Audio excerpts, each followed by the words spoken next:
Bom dia, minhas irmãs, meus irmãos. Vamos dar início à nossa aula, fazendo uma oração. Senhor, nós somos gratos, Senhor, pelo privilégio de podermos adorar o Senhor, de podermos congregar com parte do Teu povo, parte do corpo de Cristo, esparramado por toda essa terra. Obrigado, Senhor, porque apesar da pequenez, na nossa pequenez, o Senhor se importa conosco. O Senhor tem nos alimentado com a Tua palavra, e é mais uma vez isso que pedimos nessa manhã, que o Teu Espírito Santo fale com a igreja, para que todos nós possamos ser edificados, alimentados como Tuas ovelhas, que sejamos fortalecidos na nossa fé, e Senhor, que possamos Te conhecer mais, para podermos Te amar e Te servir de maneira prazerosa, que glorifique o Teu nome. É isso que eu peço por mim, por todos os meus irmãos, que nesta aula desta manhã e também logo mais no culto, na hora da pregação da Tua palavra, que todos nós tenhamos ouvidos de ouvir e que os nossos corações sejam como boa terra para receber a Tua preciosa semente, que ela possa gerar frutos que glorifiquem a Ti. Esse é o nosso pedido em nome de Jesus. Amém, Pai. Amém. Amados, vamos dar continuidade então ao nosso tema aqui, a nossa série de estudos, né, de os 4 temas unificadores da Bíblia. Ainda estamos no tema redenção. Ele é o mais complexo, mais importante, assim, por assim dizer, não que os outros não sejam, mas ele é exatamente o período em que a igreja hoje, atualmente, está vivendo, né, o período da redenção. Nós estamos atravessando como se fosse uma viagem, né? Esse final de viagem nessa terra para iniciar e pôr uma nova viagem eterna, né? Mas aí dentro do tema redenção, hoje nós vamos falar, ainda usando Tito 2, Tito capítulo 2, de 11 a 14, ainda dentro desse texto bíblico, nós vamos falar agora sobre Cristo operando a sua graça. O que nós já vimos, uma breve recapitulação. Nós vimos nas aulas anteriores que a graça já nos libertou da condenação do pecado, em sua epifania passada, em sua manifestação passada. E nós vimos que a manifestação passada da graça foi a encarnação de Cristo, a sua vinda a esse mundo para redimir o seu povo. Então nós já fomos libertos pela operação, pela obra de Cristo, que morreu na cruz por nós, pagando o preço pelo nosso pecado. Então nós já somos livres da condenação do pecado, porque Ele pagou totalmente a nossa dívida diante de Deus. Agora nós estamos, é um processo, né? Agora a graça está nos libertando do domínio do pecado. Nós, por assim dizer, já estamos livres do domínio do pecado, ou seja, nós temos poder para deixar o pecado, não praticarmos mais o pecado. Mas é um processo, porque vez por outra ainda pecamos, então é um processo. Então nós estamos sendo libertos desse domínio do pecado, nos purificando da impiedade das paixões mundanas. Foi o que Paulo falou lá no versículo 12, que a graça está nos educando, né? Tito 2, 12, a graça está nos educando, nos purificando, tirando as paixões mundanas, a impiedade, e nos educando para vivermos de forma santa, justa e piedosa. Isso enquanto nós aguardamos a epifania futura, ou seja, a manifestação futura de Cristo, que será a sua segunda vinda, quando Ele virá em glória, né, que nos motiva. Essa expectativa, enquanto nós aguardamos, nós temos essa bendita esperança que nos motiva a continuarmos, a perseverarmos na fé, até que Cristo volte, ou até que Ele nos recolha, né? Nós perseveramos na fé, por causa dessa esperança gloriosa que nos espera, que nós temos já, né? Essa esperança. Então a graça também produz em nós um amor crescente por nosso amado Jesus, mortificando-nos, motivando-nos a nos santificarmos para o bendito encontro, mais do que o pavor da condenação ao inferno poderia fazer nos sentimentos humanos. Não é mais por causa do pavor do inferno que nós nos santificamos, nos preparamos para Cristo, mas a epifania, a graça de Cristo está nos educando para que nós amemos o Senhor. Essa é a maior motivação, nós tenhamos desejo de estar com Ele, mais do que o desejo de não ir para o inferno. É isso que a graça está trabalhando em cada um de nós, transformando os nossos corações em corações que amam e desejam estar com Cristo. Então, por fim, nós falamos também na aula passada sobre a nossa visão futura. Nós somos amilenistas, nós cremos que o milênio já está em andamento e ele terminará com a segunda vinda de Cristo. É assim que nós cremos aqui na ICCG. Bem, falando então hoje sobre Cristo operando a sua graça. Eu queria que você pudesse abrir então comigo o texto base, Tito 2, de 11 a 14. Eu vou ler o texto todo, mas nós vamos focar somente no versículo 14 hoje, tá? Então, do versículo 11 ao 14, eu vou ler. Porquanto a graça de Deus se manifestou salvadora a todos os homens, educando-nos para que, renegadas a impiedade e as paixões mundanas, vivamos no presente século, sensata, justa e piedosamente, aguardando a bendita esperança e a manifestação, outra epifania, né? Manifestação da glória do nosso grande Deus e Salvador, Cristo Jesus, o qual a si mesmo se deu por nós, a fim de remir-nos de toda iniquidade e purificar para si mesmo um povo exclusivamente seu, zeloso de boas obras. Eu li aqui na versão ARA. Tá? Então, o que nós precisamos também ter como pano de fundo? Como entendimento que dá essa base para... Porque nós trabalhamos aqui bastante o texto de Tito 2. O que esse texto, especialmente do versículo 11 ao 14, tem de especial? Ele tem de especial um conteúdo teológico bastante poderoso, bastante grande, bastante denso. Nós não vamos conseguir aprofundar em tudo, mas nós vamos ter condições de olhar para ele e entender que Paulo está tratando dos dois acontecimentos mais importantes de todo o tempo de existência do universo. Paulo está tratando além da criação, ele não está falando da criação, que foi um dos eventos mais importantes da história do universo. Por quê? Porque sem criação não haveria universo, não haveria nada. Então a criação foi um dos grandes... das grandes obras de Deus, a criação. A segunda grande manifestação divina, que entra para dentro do tempo humano, que entra para dentro da história humana, da história da criação, é a encarnação, morte e ressurreição de Jesus. Esse é o segundo grande acontecimento, não haverá nenhum outro superior a este, a não ser um que é semelhante a este, que será a segunda volta de Cristo. Então, Paulo está tratando desse meio tempo, né, entre a primeira manifestação de Cristo, que é a vinda para morrer por nós na cruz, quando ele se encarnou e morreu e ressuscitou para pagar o preço do nosso pecado. Essa é a grande manifestação, a primeira epifania, manifestação da graça de Cristo. E Paulo termina falando sobre a segunda manifestação de Cristo, quando ele voltará, versículo 13, né? A manifestação da glória do nosso Redentor, Salvador Jesus Cristo. Então, nesse meio tempo, Paulo está explicando o que acontece com a igreja, o que acontece com o povo de Deus. O foco aqui não é saber o que vai acontecer com o mundo, não é saber o que vai acontecer com o espaço cósmico, não é saber o que vai acontecer com qualquer outra situação dentro da criação. Mas Paulo está focando na igreja.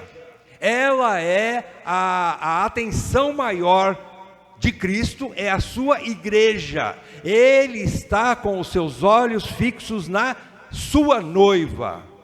Ele está trabalhando na sua noiva, ele está preservando a sua noiva. Então é isso que nos importa entendermos, né, desse tempo entre a primeira vinda de Cristo e a segunda vinda de Cristo, as coisas mais gloriosas que podem acontecer nesse universo, as duas manifestações de Cristo. Então, nesse meio tempo, Paulo mostra como a graça de Cristo trabalha. E, nesse versículo 14, Paulo deixa de falar sobre a graça operando, a graça educando, a graça purificando, aí ele fala Cristo operando. Ele está fazendo praticamente as mesmas colocações que ele já tinha feito sobre a operação da graça. Primeiramente nos salvando, depois nos santificando e nos dando uma bendita esperança, para que nós nunca desistamos da fé, não apostatemos para o dia glorioso do encontro com o Senhor. Então agora, essa graça que fez isso, agora ele está mostrando que Cristo é essa graça. Cristo está operando isso. Vejam o versículo 14, vamos lá. Versículo 14, vou ler mais uma vez. O qual, de quem ele está falando? De quem é este o qual? É o que ele falou no versículo imediatamente anterior. De quem ele está falando no versículo 13? Jesus Cristo, o nosso Salvador. O nosso Salvador, finzinho do versículo 13, né?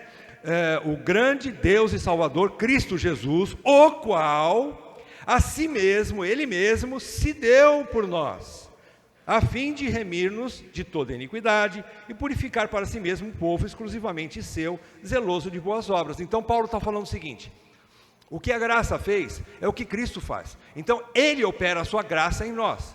É a mesma coisa, é Cristo que está operando isso na igreja, né? Então versículo 14, Paulo retorna ao início da primeira epifania da graça, para mostrar o alicerce da obra redentora. Falando de redenção, nós estamos no tema redenção, lembram-se?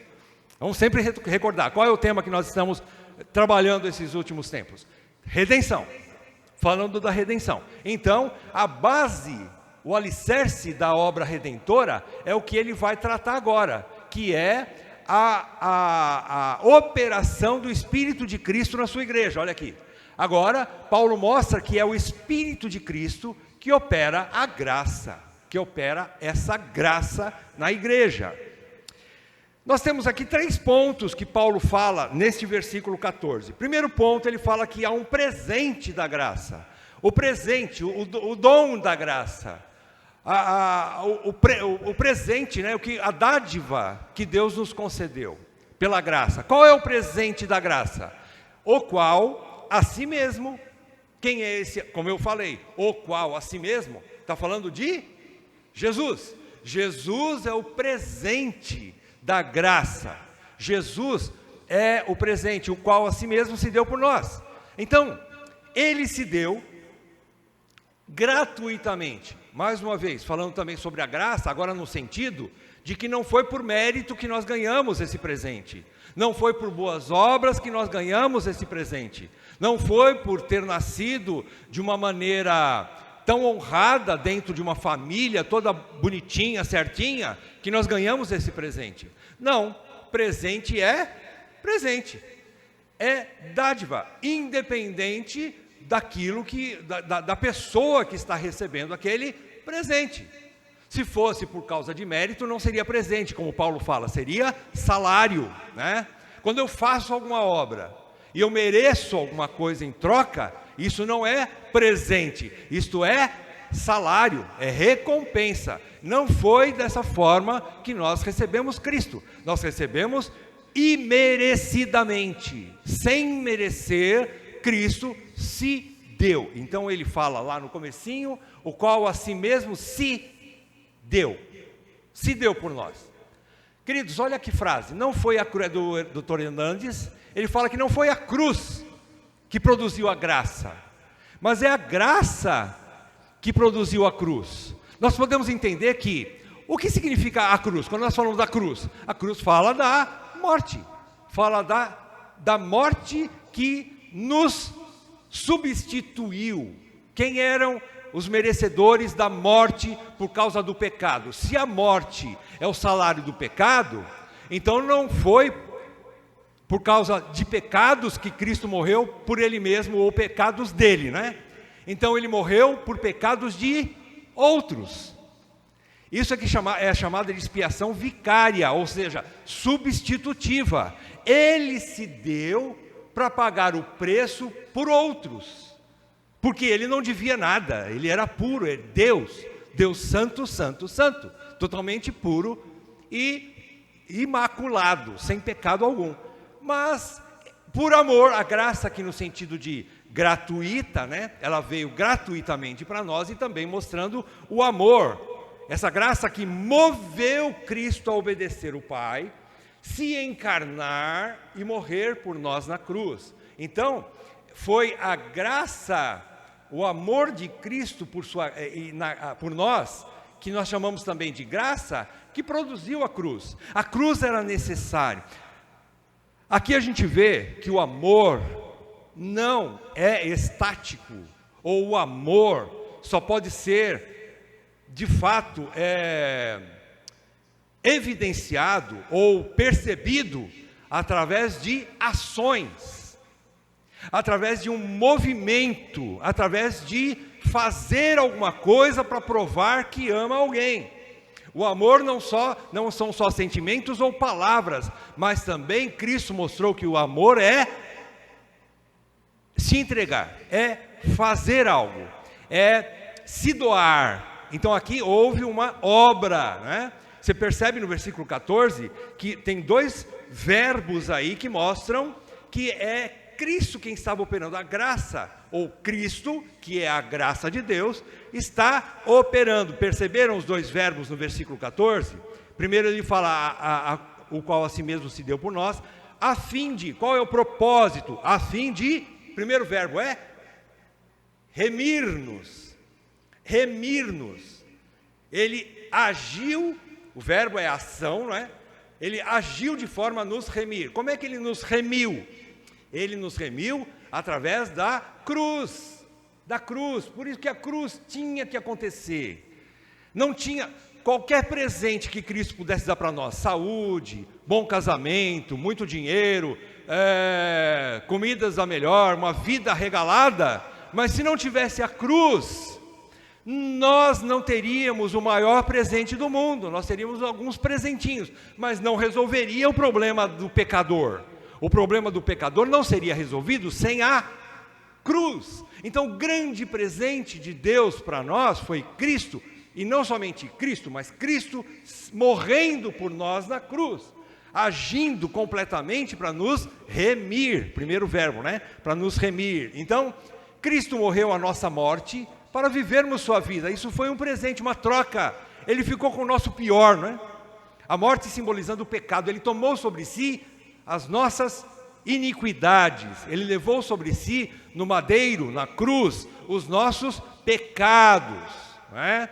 Ele tomou sobre si a nossa morte e nos deu a sua vida. Quando fala de vida que Cristo nos deu, não é esta vida biológica agora, mas é uma vida eterna. Ele nos deu algo que é superior a essa vida que nós temos aqui, que é temporária, é limitada, é sofrida, é doída, mas Ele nos deu uma vida que é excelente, ela é superior, ela é eterna e totalmente gloriosa. Então olha que troca, né? Para Ele não foi nada boa essa troca. Desculpa, foi sim, porque em obediência ao Pai, Ele se satisfez. O meu prazer é fazer a Tua vontade, ó Deus, né? Cristo fez por amor ao Pai, por obediência ao Pai, e nisso Ele também foi glorificado e satisfeito, não é?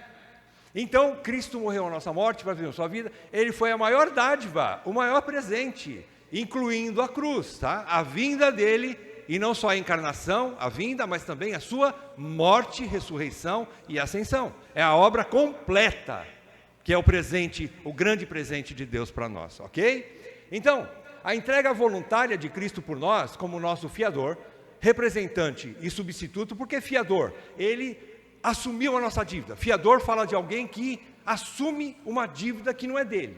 É um fiador, é um intermediário entre o devedor e o credor. Deus era o credor.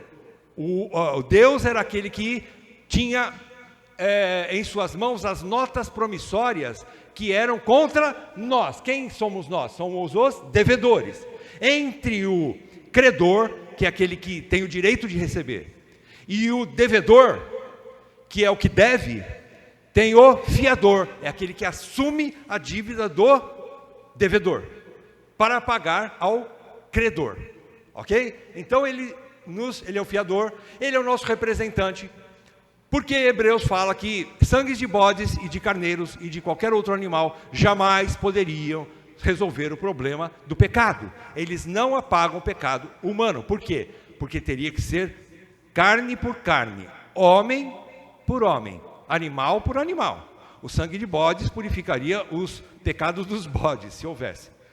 Mas precisava de um representante da raça humana com a nossa natureza para morrer por nós na cruz. Então ele é o nosso representante federal que morreu pela humanidade, mas especificamente pelos eleitos, ok? Então ele tinha que ser o nosso representante, teria que ser um homem, alguém como nós, da nossa natureza. E ele foi o nosso substituto, então, porque ele fala da morte vicária, é essa substituição.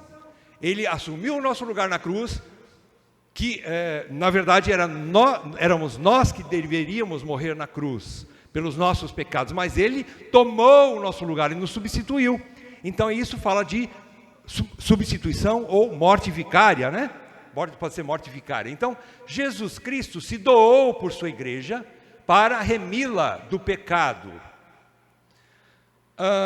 Ele morreu não apenas para possibilitar, veja bem, ele não somente possibilitou a nossa salvação. Não foi isso que Cristo fez. Ele não possibilitou, tipo assim, ó, eu vou te dar um remédio, esse remédio cura, vou pôr aqui. Se você quiser, você pega, se você não quiser, não pega. Não. Ou então, ele, tipo assim, abriu a porta e você faz o resto da obra. Não. Ele efetivamente salvou. A obra de Cristo foi completa. Ele nos salvou efetivamente. Ele quitou a nossa dívida. Não foi tipo assim, olha, eu vou dar uma parte do dinheiro que você deve para Deus e depois você se vira com boas obras para resolver o resto. Vou te dar metade e você paga o resto. Não, ele pagou tudo. Ele salvou efetivamente, de forma completa. Não haveria outra forma de ninguém pagar, nenhum ser humano pagar. Então ele fez a obra completa na cruz do Calvário. Então, aqui está o núcleo da doutrina da expiação e da redenção. É a base que nos faz com que nós possamos agora ter uma nova e bendita esperança de um futuro glorioso com Deus. Não só aqui nesse mundo, mas especialmente no futuro, que é a segunda manifestação de Cristo. Segundo ponto, nesse texto de versículo 14, a gente vê o propósito da graça, a fim de, vocês perceberam, no versículo 14, ele se deu a si mesmo com o fim, há uma finalidade, há um objetivo, né? Qual é o propósito da graça? A fim de remir-nos de toda iniquidade e purificar para si mesmo um povo exclusivamente seu. Existem dois propósitos aqui, um negativo e um positivo. Presta atenção.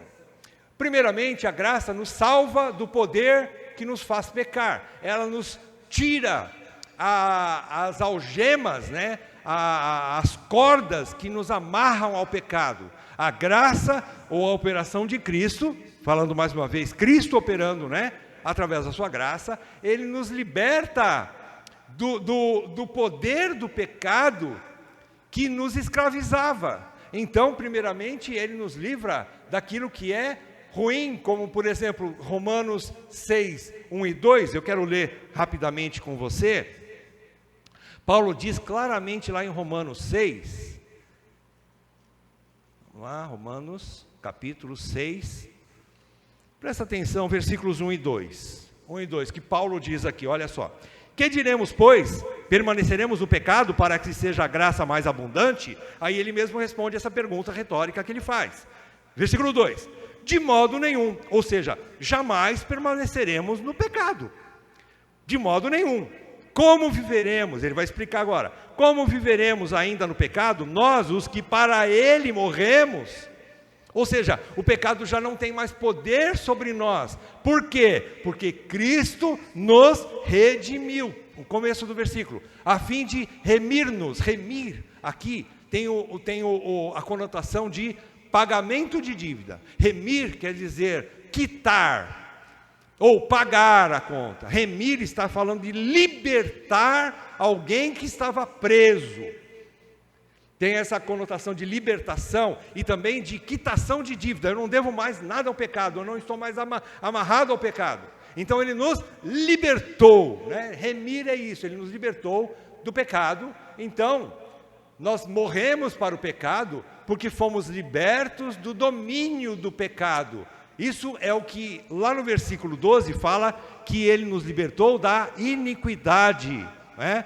Versículo 12, voltando lá em Tito 2, versículo 12, fala que através da educação, da graça, vejam lá no comecinho, educando-nos para que, renegadas a impiedade e as paixões mundanas. Primeiro ponto é negativo, né? Nós jogamos fora uma coisa que não presta, renegamos, para depois receber outra. Qual é a próxima? A próxima, então, em segundo lugar, a graça de Cristo, por meio de sua morte, purifica, ou seja, santifica, um povo exclusivamente dele, um povo de Cristo. Nosso Senhor não aceita um povo maculado e de coração dividido. Aqui nós estamos no processo de santificação. Nós não podemos vestir, é como se fosse... Paulo usa bastante isso em suas cartas, né? Ele fala despojar de uma ou tirar uma roupa suja, que é o pecado, a velha natureza, o velho homem, para nos revestirmos do novo, de uma nova roupa, de uma nova natureza. É impossível conviver as duas naturezas juntas. Então, primeiro lança fora uma, ele nos libertou do pecado, da velha natureza, para nós agora vivermos uma nova natureza, que é a natureza de santidade, como ele, sermos semelhantes a Cristo. Então ele, Cristo, está operando essa transformação, não é? Ele está operando essa transformação, tirando o pecado, nos libertando do poder do pecado, né, para vivermos em novidade de vida. Quando Paulo também diz aqui que é um povo exclusivo dele, ou exclusivamente seu, como diz aqui no versículo 14 ainda, né? Paulo está dizendo que pelo seu sacrifício, Cristo nos comprou para sermos suas ovelhas, sua herança, sua habitação. Então nós não temos o direito de dizer que eu faço do meu corpo o que eu quiser. Meu corpo, minhas regras. Para o crente isso não existe. Para o mundo eles pensam que existe. Mas nem os ímpios estão falando a verdade, porque eles estão mortos, cegos para o pecado. Eles dizem, eu faço o que eu quero. Não, você não faz o que você quer, você está sob o domínio do pecado. O que você está fazendo, na verdade, quem está fazendo através de você é o pecado. Você está preso ao pecado. Você pode dizer, meu corpo, regras do pecado. Domínio do pecado, o ímpio fala, né? Deveria falar assim, né? Mas então, nós somos ovelhas, herança e habitação de Cristo. Ovelhas no sentido de que nós dependemos totalmente dele. Ovelha fala de um animal totalmente dependente do seu pastor. Sem o pastor, a ovelha morre, ela não sabe nem o que faz. É um dos animais mais burrinhos, né? Ou menos inteligentes, né? Da natureza, da criação de Deus. Ovelhas é um animalzinho totalmente dependente do seu pastor, né? Então, ovelhas fala de dependência de Cristo. Herança fala que nós somos participantes da sua herança, do que ele tem na glória. Nós somos seus irmãos, por assim dizer, né? Filhos de Deus, não como ele é o Filho, totalmente único, né? Mas nós somos, por herança, nós somos co-herdeiros com Cristo, de tudo que Cristo tem na glória. Então que grandeza, né? Nós entendermos que nós somos participantes da herança de Cristo, né? Das propriedades de Cristo, né? Então nós somos herança dele e também somos habitação. Ele habita em nós através do seu Espírito. Ele está em nós, nós somos templo do Espírito. Então perceberam? Tudo que nós somos hoje é Cristo. Se eu peco, se eu caio voluntariamente em pecado sendo um crente, eu estou maculando o nome de Cristo. É o meu nome que vai para o buraco? Também. Mas o que fica pior na minha situação é ir o nome de Cristo, ser maculado o nome de Cristo, eu sujar o nome de Cristo. Perceberam? Nós somos dele, nós somos hoje a propriedade dele, no sentido de que tudo que eu fizer hoje, ou vai manchar o seu nome, ou vai glorificá-lo, através da obediência, né? Então, Não é possível ser propriedade de Deus sem santificação. Hebreus deixa bem claro, sem santificação, ninguém nem verá a Deus, e muito menos será sua propriedade. Então a marca do crente, que é propriedade de Cristo, é a santificação, é a nova vida em Cristo, liberta do pecado, e mais do que ser liberto do pecado, nós não somos libertos do pecado para viver de qualquer jeito, não, nós somos libertos do pecado para viver de forma que glorifica a Cristo. Nós temos um propósito, a nossa vida hoje tem um sentido, faz sentido a nossa vida, ela tem um propósito. Nossa mente fica no vácuo, eu estou livre do pecado, já fui salvo, vou para o céu, não vou mais para o inferno, então eu vivo de qualquer jeito. Não vivo de qualquer jeito, eu vivo de maneira que glorifica a Deus, por isso eu preciso conhecer a vontade de Deus. Ninguém pode obedecer a alguém sem saber a vontade desse alguém. Eu preciso saber qual é a vontade de Deus, não é? Em último ponto, terceiro ponto, o resultado da graça. Cristo está separando um povo zeloso de boas obras. Olha o resultado, o fruto da obra da graça, o fruto da operação do Espírito de Cristo na igreja. Qual é o fruto? O cristão não é apenas capacitado, mas é entusiasmado. Quando Paulo escreve zeloso de boas obras, ele está dizendo que o crente ele faz o melhor que ele pode para Deus. Zelo é fazer alguma coisa bem feita, não é? Fazer com zelo, com capricho, né? Fazer o melhor. Mas ele também fala que não é só fazer o melhor, existe um sentimento aqui dentro para fazer o melhor. Qual é esse sentimento? Medo do inferno? Não. Amor por Cristo. O sentimento, o zelo aqui, fala de fazer bem por causa de um amor excelente, né? Um amor muito grande por aquele que me salvou. O objetivo é fazer a boa obra para glorificar o nome daquele a quem eu amo, que me salvou. Então, não é apenas ser capacitado, mas ser entusiasmado, zeloso, para praticar boas obras que dão novo sentido à vida. Quando nós praticamos as boas obras, é verdade que o nome de Cristo, em primeiro lugar, é glorificado. João 15 fala isso, que sem Ele nada podemos fazer. Mas nós somos um ramo que foi enxertado na videira. Lembra-se, João 15 fala da videira, que Ele é a videira verdadeira, Jesus, e nós somos os ramos. Todo ramo que está em mim e dá fruto, esse o Pai poda para que produza mais fruto. E esse fruto são as boas obras. Esse fruto, ele fala que o fruto é constante. Essa poda de Deus é constante para que produzam sempre frutos, né? E ele diz que quando nós produzimos esse fruto, Jesus diz que é para a glória do Pai.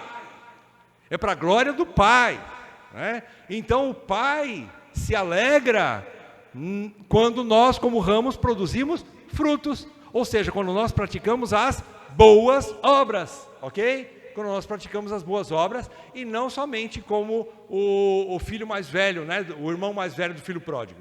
Ele fazia toda a obra lá, mas como se fosse um escravo do pai.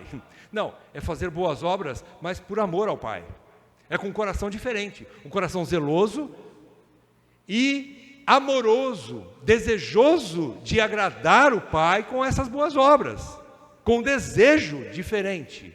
Então, a graça nos educa para termos um novo gosto, um gosto que eu digo assim, uma vontade, né? um gosto no sentido de ter prazer em fazer alguma coisa. Acho que eu coloquei aqui. É um novo gosto, uma nova disposição e prazer restaurado, um prazer que nós tínhamos quando nós tínhamos um prazer nas coisas de Deus antes da queda. Em Adão, a raça humana tinha prazer em obedecer a Deus antes da queda. Depois da queda, o homem fugiu de Deus, porque ele já não tinha mais capacidade de produzir frutos para a glória de Deus. Ele já não tinha mais. Então, Cristo restaurou aquilo que nós tínhamos perdido na queda. Com a restauração, com a redenção, Cristo restaurou esse zelo pelas boas obras, né? E os teólogos chamam de sacerdócio universal. O que seria sacerdócio universal? É nós estarmos, sacerdote é aquele que trabalha para as coisas santas, para as coisas de Deus. Sacerdote é aquele que trabalha. Agora, quando Lutero, se não me engano, foi o primeiro que usou esse termo, ele não está querendo dizer que todos nós somos oficialmente sacerdotes, como na época dele tinha os padres, não é? Os clérigos, não é? Aqueles que eram oficialmente chefes na igreja. Não, não. Ele está dizendo que todo crente é um sacerdote.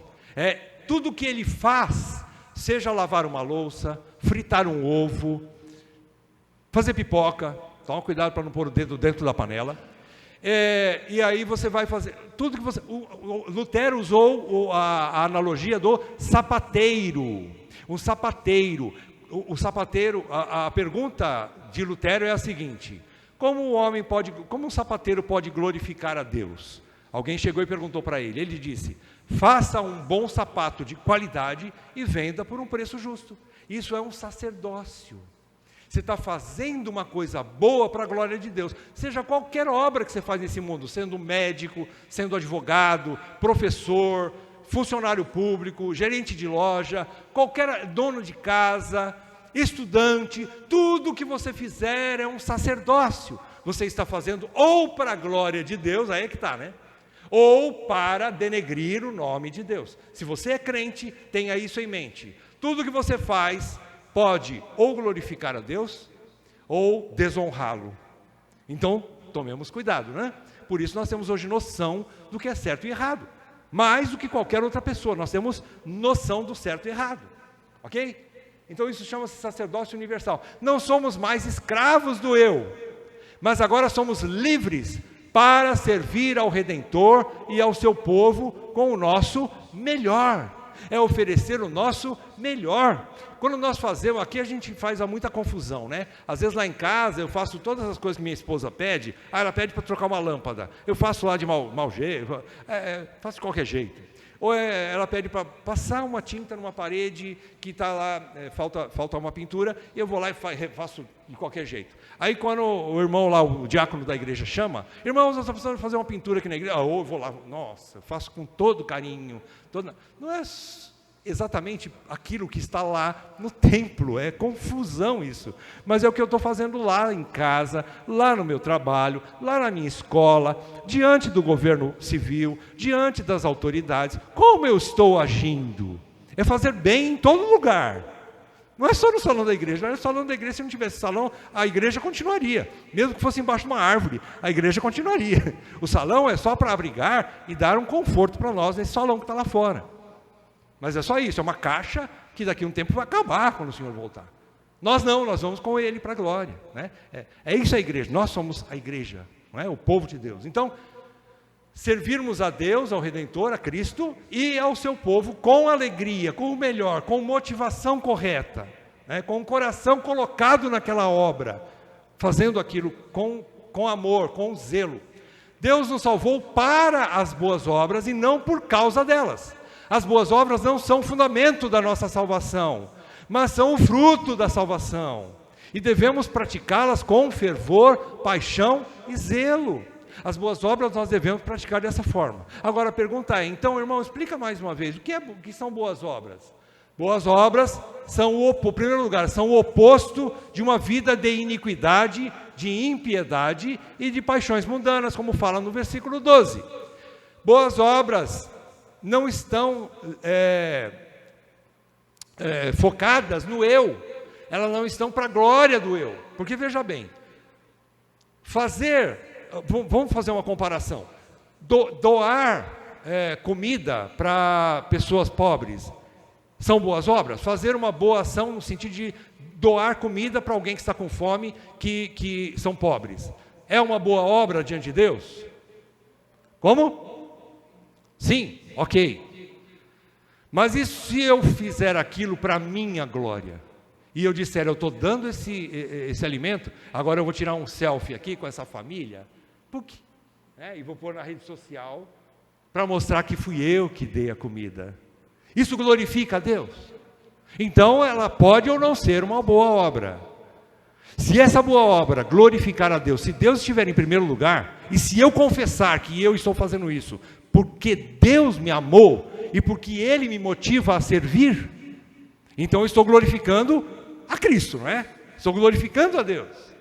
Vejam, não são somente coisas boas que a gente pode mencionar como boas obras. São boas obras aquilo que, primeiramente, não é iniquidade, impiedade ou paixões mundanas. Ou seja, eu não estou fazendo para mim mesmo, para satisfação própria. Eu estou fazendo para a glória de Deus. Então, elas incluem tudo, as boas obras incluem tudo o que agrada e glorifica a Deus, que comunica Cristo ao mundo e edifica a igreja local. Quando eu faço, por exemplo, mais uma vez, um donativo, e esse donativo, a pessoa que recebe, agradece, e eu imediatamente, naquele momento, nós temos que ter essa coragem, como MacArthur diz, não ter vergonha do Evangelho. E eu, naquele momento, a pessoa que recebe, agradece, e eu falo, vamos agradecer a Deus, foi Ele que pôs na minha mão essa condição de te dar esse alimento, essa ajuda financeira, vamos orar, porque foi Cristo que me deu. Você está evangelizando aquela pessoa e glorificando a Deus. Imediatamente faça isso. Não tem problema alguém chegar para você e falar, muito obrigado por você ter trazido isso aqui para mim, eu precisava tanto. Amém, querido, que bom, eu fico contente por satisfazer, mas eu sou somente um instrumento, tá? Quem está te trazendo isso é Deus. Quem está te concedendo isso é Deus. Se Deus não tivesse posto na minha mão, eu não teria condições de te dar nada. Mas como Ele pôs, e mais do que isso, Ele trabalhou no meu coração para que eu pudesse te dar, então vamos agradecer a Ele, vamos orar. É isso que nós precisamos fazer. Uma forma de evangelizar e glorificar a Deus. E também edifica a igreja local. Quando você faz essas boas obras, ainda que lá fora, você está glorificando a Deus e você está trazendo para a igreja uma fé renovada. E quando você tem essa fé renovada, um irmãozinho que está do teu lado, que não tem essa mesma sabedoria, essa mesma graça, você vai contagiá-lo e falar assim, irmão, hoje eu pude fazer, Deus me deu graça de fazer uma obra maravilhosa, vem cá, eu vou te ensinar como é que faz. Toda vez que nós estamos fortalecidos na fé, nós estamos contagiando de forma positiva, né, a nossa fé para outra pessoa. Todo crente forte produz novos crentes fortes. É assim que a igreja funciona. Isso chama-se edificação da igreja. E quando você pratica boas obras, você está fortalecendo a sua fé. Não é? Então, finalizando, trouxe duas frases aqui. Pensamento de Billy Graham. Billy Graham diz que a redenção implica em saber em quem tenho crido. Nós temos essa convicção? Você tem essa convicção? Em quem você tem crido? Vamos falar. Eu tenho crido em Jesus Cristo. Ele é o motivo da minha fé. É em Cristo que está colocada a minha fé. Eu sei em quem tenho crido. Eu sei de onde vim e sei para onde vou. Hoje você tem certeza, não é? De onde você veio? Do mundo. Mas eu sei para onde vou. Você tem que ter convicção. Para onde você vai? Para a glória. Senhor, eu vou para a glória. Não por mim, mas por tua graça. Não tem problema você falar. E Billy Graham diz, em Cristo, minha vida hoje, né? Minha vida tem propósito. Minha vida não é uma coisa chata que eu vou viver até Cristo voltar, eu vou empurrando com a barriga, com muito desânimo, com muita insatisfação, com toda essa coisa chata, né? Só para poder ir para a glória. Não, ela precisa ter propósito, ela precisa ter sentido a vida. Ela precisa ter sentido. Bom, essa é a essência da teologia de Billy Graham. O nosso doutor Hernandes Dias Lopes diz o seguinte: quando caminhamos entre essas duas epifanias, passada e futura, da graça e da glória, é que podemos viver de modo agradável a Deus. Entre a primeira e a segunda manifestação de Cristo, nós hoje vivemos de forma a agradar a Deus. Aí ele vai falar para nós, quando vivemos sob a perspectiva da primeira e da segunda vinda de Cristo, é que encontramos o verdadeiro sentido da vida. Irmãos, aqui está o sentido da vida. Deus criou o homem para a sua glória, e glorificando a Deus, o homem teria toda a satisfação do mundo. A vida do homem tinha sentido. Quando que a vida do homem perdeu o sentido? Na queda. Mas Cristo restaurou o sentido da vida. Quando? Quando nós fomos salvos e agora vivemos para a glória de Cristo de novo. Para a glória de Deus. E agora a vida tem propósito, a vida tem sabor, a vida tem cor, a vida tem alegria. Por isso que Cristo diz que Ele veio para dar vida, e vida em abundância. Não é só eterna, mas é sentido aqui agora. A vida eterna é abundante, mas Ele está querendo trazer um pouco dessa abundância da eternidade para agora, para que eu viva com alegria para a glória de Cristo. Não quer dizer que nós não vamos sofrer, não quer dizer que não vamos passar por depressões, ou coisas difíceis nesse mundo, mas quer dizer que ainda com tudo isso, eu vivo para a glória de Cristo quando eu permaneço firme na minha fé nele. Eu permaneço inabalável na minha fé em Cristo. Eu estou glorificando e vivendo e expressando para o mundo cores que o mundo não conhece, sabores que o mundo não conhece, sentimentos que o mundo não conhece, quando eu permaneço firme na fé. Ok? Terminei. Alguém quer comentar alguma coisa? Tem que ser um pouco rápido. Não? Amém. Senhor, muito obrigado, Senhor, pela Tua palavra, que isto esteja nos aquecendo o coração e reanimando para vivermos uma vida com propósito. E que esse propósito seja glorificar ao Senhor, edificar a igreja e transmitir Cristo ao mundo. É isso que eu peço por mim, pelos meus irmãos, em nome de Jesus. Amém, Pai. Amém. Amém.